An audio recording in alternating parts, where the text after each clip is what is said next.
الطيور مخلوقات جميلة ولطيفة، ويرغب الكثير من الناس بالاحتفاظ بها وتربيتها في منازلهم، لا سيما طيور الزينة.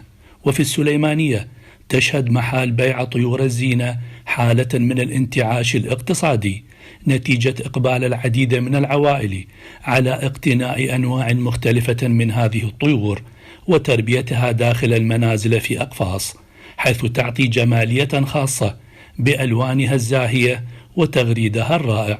طيور أصنافها تقريبا 700 صنف أكو بالكناري، وألوان هاي نشوفها ألوان هواية. وأني من 79 دي هسه أنا أربي طيور، بالأخص كناري أربي. تربية الطيور يعني إلى تأثير على البشرية، على واحد إنسان.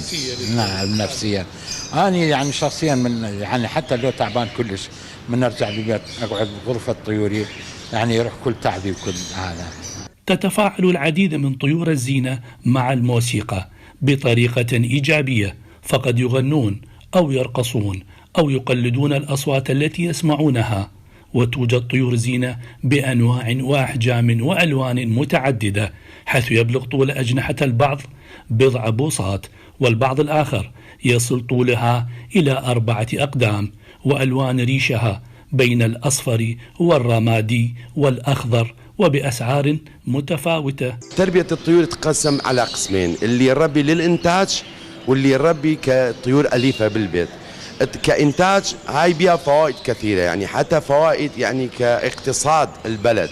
مثل البلدان مثل هولندا وبلجيكا يعني يعتمدون بشكل، خاصة بلجيكا يعتمد اعتماد كلي جزء من اقتصاد البلد على تربية الطيور وإنتاج منها وتصديرها للخارج البلد. يعني هاي يعرفها كل العالم. هاي هواية، يعني هواية واحد يأخذ وياهم وقت ويرتاح وينسى هموم الدنيا. يعني لما تكون ويا الطيور يعني كأنك بعالم آخر. هاي كإنتاج. يعني طيور أليفة، يعني هاي يصبح هاي الطير كجزء من العائلة، يعني فرد من العائلة. لدينا أنواع مختلفة من الطيور، وخاصة النوع الأليف، وهناك بعض الأنواع مرغوبة جدا، وذلك لأنها تنسجم مع الإنسان بصورة جميلة جدا، خاصة في المنزل.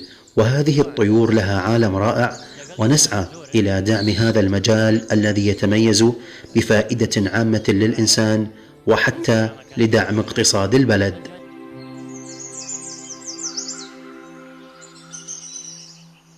لبرنامج صباح الخير يا عراق، أحمد جاسم، السليمانية.